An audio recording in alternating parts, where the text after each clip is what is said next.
অশ্ব ঘোষের লেখা বইটির নাম কি? কোনটি প্রবাল দ্বীপ? অধিকারের অভিভাবক কাকে বলা হয়?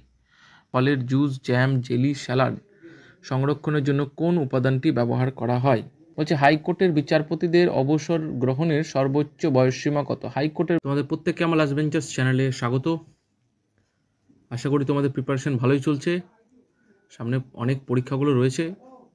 ফুড, ক্লার্কশিপ, মিসেলেনিয়াস, ডব্লিউবিপি পরীক্ষার জন্য নোটিফিকেশন খুব তাড়াতাড়ি আসতে চলেছে।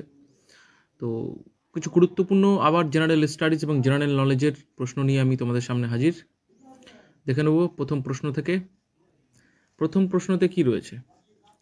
1 নম্বরে রয়েছে অশ্ব ঘোষের লেখা বইটির নাম কি? খুব সোজা প্রশ্ন। মত্তবিলাস প্রহসন, হর্ষচরিত, বুদ্ধচরিত না রত্নাবলী? মত্তবিলাস প্রহসন কে লিখেছেন জানা আছে? যদি জানা থাকে আপনারা ভিডিওটা পজ করে অবশ্যই কমেন্টে লিখে দেবেন। মহেন্দ্র বর্মন।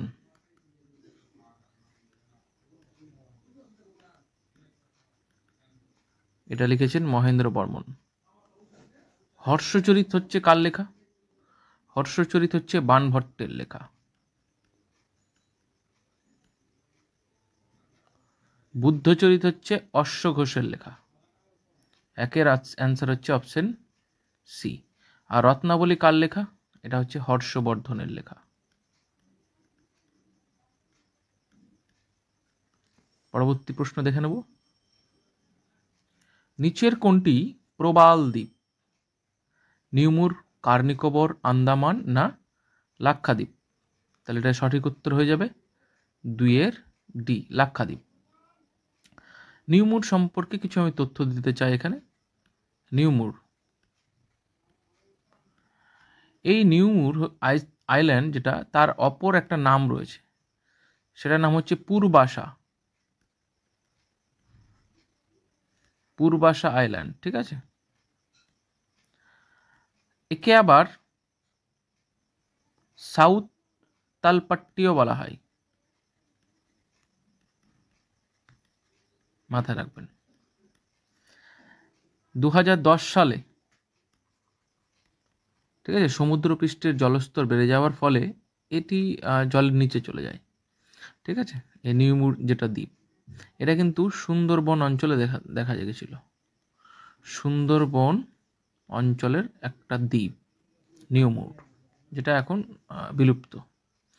2 নম্বর হয়ে গেল। 3 নম্বর, মৌলিক অধিকারের অভিভাবক কাকে বলা হয়? মৌলিক অধিকার, ঠিক আছে, মানে ফান্ডামেন্টাল রাইটস। যদি আপনার মৌলিক অধিকারে ব্যাঘাত ঘটে বা মৌলিক অধিকার যদি আপনার নষ্ট হয়, বিনষ্ট করে কেউ, কিংবা আপনি বঞ্চনার শিকার হন মৌলিক অধিকার নিয়ে, সেক্ষেত্রে আপনি 2 জায়গায় যেতে পারেন। একটা হচ্ছে সুপ্রিম কোর্ট, আর একটা হচ্ছে হাইকোর্ট। সেখানে আপনি রিট ফাইল করতে পারেন বা আবেদন করতে পারেন। সুপ্রিম কোর্ট যে আর্টিকেল বলে যেতে পারেন সেটা হচ্ছে 32 আর্টিকেল, এটা মাথায় রাখবেন। আর হাইকোর্টে আপনি আবেদন করতে পারবেন 226 আর্টিকেল বলে, ঠিক আছে। যেমন মৌলিক অধিকারের মধ্যে কি কি রয়েছে আপনাদের, যেমন হচ্ছে স্বাধীনতার অধিকার, সাম্যের অধিকার, শোষণতান্ত্রিক শাসন বিধানের অধিকার, ঠিক আছে। তারপরে ধর্মীয় স্বাধীনতার অধিকার, এই ব্যাপারগুলো রয়েছে, এগুলো মৌলিক অধিকারের পার্ট। তো সেগুলোর যদি আপনি বঞ্চনার শিকার হন মৌলিক অধিকার নিয়ে, তাহলে আপনাকে সুপ্রিম কোর্ট কিংবা হাইকোর্টে 32 আর 222 নয়, এটা 226 হবে। 226 আর্টিকেল বলে কিন্তু আপনি রিট ফাইল করতে পারেন। তাহলে যেহেতু সুপ্রিম কোর্ট আর হাইকোর্ট এখানে চলেই আসছে, আপনারা ঠিক বুঝে গেছেন, অ্যান্সার হবে 3-এর এ, বিধানতান্ত্রিক। বিধানতান্ত্রিককে ইংরেজিতে কি বলা হয়? জুডিশিয়ারি। জুডিশিয়ারি, ঠিক আছে। আর শাসনতান্ত্রিককে কি বলা হয়? এক্সিকিউটিভ। এক্সিকিউটিভ। তাহলে এখানে কিন্তু অ্যান্সার হচ্ছে অপশন এ, বিধানতান্ত্রিক, জুডিশিয়ারি। আপনার পার্লামেন্ট, রাষ্ট্রপতি কোনোটাই এখানে কিন্তু হবে না, শাসনতান্ত্রিকও হবে না। 4 নম্বর যে প্রশ্নটা দেখে নেব, সেখানে বলছে ফলের জুস, জ্যাম, জেলি, স্যালাড সংরক্ষণের জন্য কোন উপাদানটি ব্যবহার করা হয়? সাইট্রিক অ্যাসিড কিসে পাওয়া যায়? তোমরা প্রত্যেকেই জানো, লেবুতে।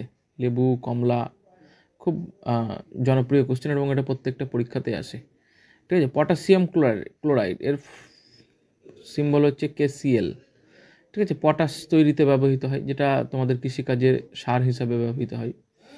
এখানে অ্যান্সার হচ্ছে ফলের জুস, জ্যাম, জেলি, স্যালাড সংরক্ষণের জন্য সোডিয়াম ক্লোরাইডও কিছুটা হবে, সোডিয়াম বেঞ্জয়েড পরীক্ষায় যদি আসে তাহলে সোডিয়াম বেঞ্জয়েড করে আসবে।